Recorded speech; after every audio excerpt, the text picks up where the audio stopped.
Hmm, oke. Jadi sebenarnya kebijakan manajerial ini emang kurang lebih eh, ilustrasinya gini. Misalnya perusahaan itu kan punya departemen em, satu misalnya departemen keuangan, ada departemen misalnya eh, HRD yang tentang sumber daya ketika mempekerjakannya itu. Mungkin ada lagi departemen-departemen lain. Nah, setiap departemen itu kan nanti mereka misalnya punya budget anggaran kan, seperti anggaran tahunan. Nah, itu dikombine jadi satu. Itu makanya disebut dengan internal budget tadi. Sama misalnya dengan proyek pembangunan, ini kan ada development project planning. Misalnya lagi ada pembangunan jalan, itu kan bukan hanya pembiayaan dari tukang-tukangnya aja kan, sumber dayanya kan, tapi juga ada pembiayaan misalnya logistik gitu. Jadi manajerial ini lebih ke um, kita asumsinya tuh satu perusahaan ada berapa departemen yang punya manajer gitu, tiap departemen itu nanti akan punya plan. Nah, ketika kebijakan manajerial ini maksudnya itu segala kegiatan perencanaan atau pembiayaan yang terkait dengan departemen terkait. Jadi per departemen itu dijadikan satu. Makanya manajerial.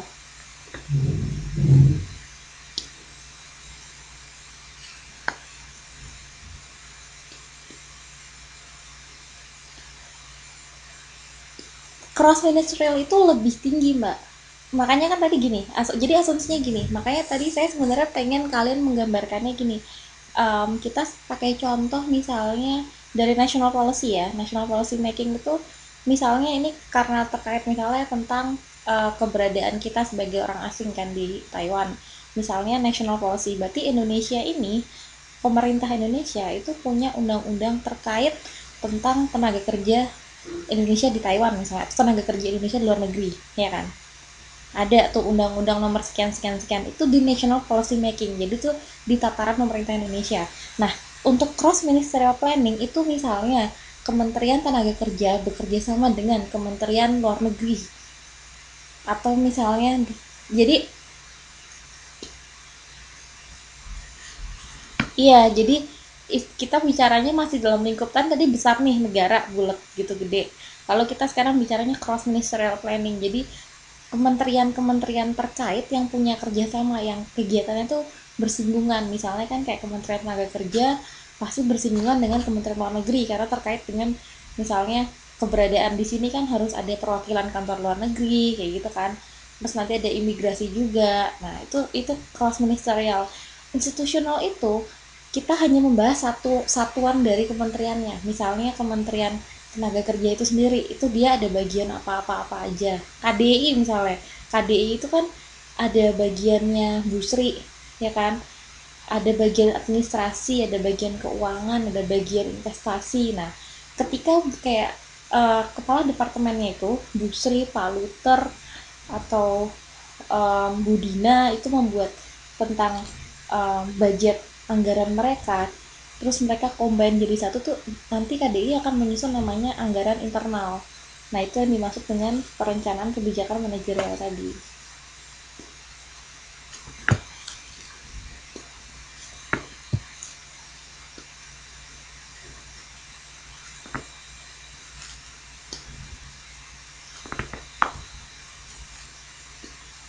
Tergantung, tadi kalau Mbak Ika membicarakannya itu misalnya perusahaan periklanan dengan tadi apa satu lagi.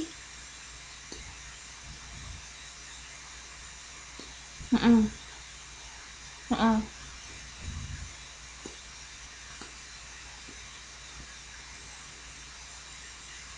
Oke. Okay.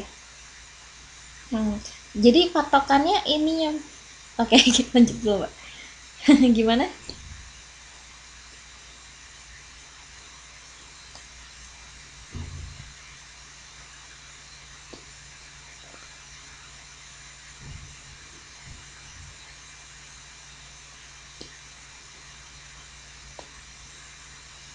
Hmm.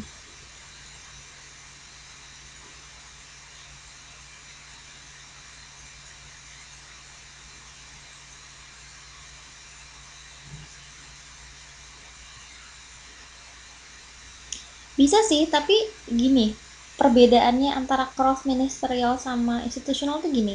Kalau cross ministerial itu terjadi dalam misalnya kita asumsinya dua perusahaan, ini kok Mbak Grace nelfon saya ya, dalam dalam dua perusahaan besar gitu loh Mbak. Jadi yang mungkin yang satu ini perusahaan konsultan, yang satu ini perusahaannya misalnya perusahaan penyedia jasa. Itu kan terus mereka berkolaborasi, itu dua. Jadi sektornya pun mereka juga berbeda, tapi ada kegiatan yang menyatukan mereka. Sedangkan kalau institusional itu kita asumsinya cuma satu institusi aja. Misalnya tadi contohnya apa? PPI UTT, ya karena itu satu institusi gitu loh. Jadi kalau cross ministerial ini Mbak bayangin dalam lingkup yang lebih besar aja. Ada pertanyaan lagi?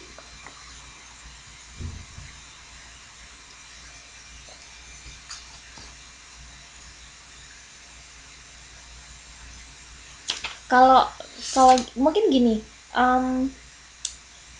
saya kasih tugas ya. Tugasnya gampang kok. Ini saya cuma mau misalnya ketika tadi saya sebutkan contohnya kan terkait misalnya dengan kebijakan tenaga kerja Indonesia. Jadi coba dicari misalnya national policy making level. Kira-kira pemerintah Indonesia itu apa perencanaannya buat tenaga kerja Indonesia? Misalnya undang-undang atau apa. Sedangkan coba dicari cross ministerial planning level, coba dicari dari departemen tenaga kerja itu apa, kemudian mungkin ada dari Kementerian Luar Negeri atau dari Kementerian Perdagangan. Lalu coba institutional level planning, coba dicari misalnya saya pakai patokan ini institutional, bisa kalian bisa ambil contoh misalnya KDI atau mungkin misalnya PPUTT atau PPI Taiwan misalnya. Kalian cukup ini aja, kalian buka websitenya, coba dicari tahu, dibaca, lalu tinggal kalian tuliskan misalnya National Policy Making Level, berarti pemerintah Indonesia membuat undang-undang ini untuk perlindungan sekian, perlindungan tenaga kerja Indonesia yang mengatur bla bla bla bla. Itu aja, saya nggak minta dijelasin, nggak usah. Lalu ada cross ministerial planning, itu apa? Institutional level planningnya kalian harus kasih tahu, misalnya kalian pakai PPI Taiwan misalnya. Lalu ketika kalian pakai PPI Taiwan, kira-kira perencanaan yang dipunya oleh PPI Taiwan terkait dengan tenaga kerja Indonesia ini apa misalnya. Itu aja. Jadi supaya biar latihan supaya bisa bedakan. Oh, buat semua.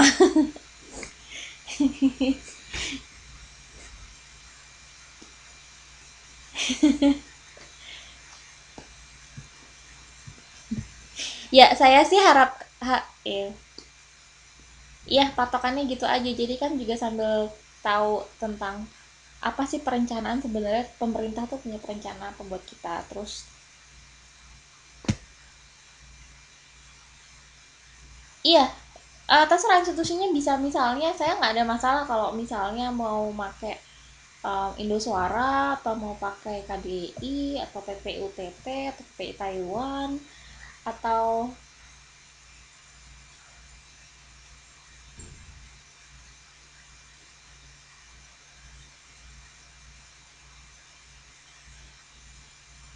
yang penting itu terkait misalnya dengan tenaga kerja Indonesia gitu.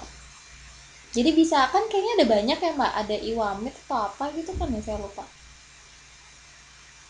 Iya,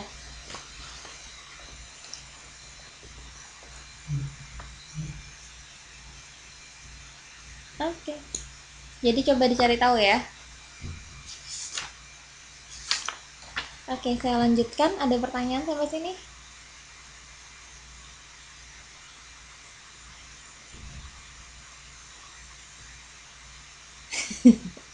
Mbak Ana di basic ya?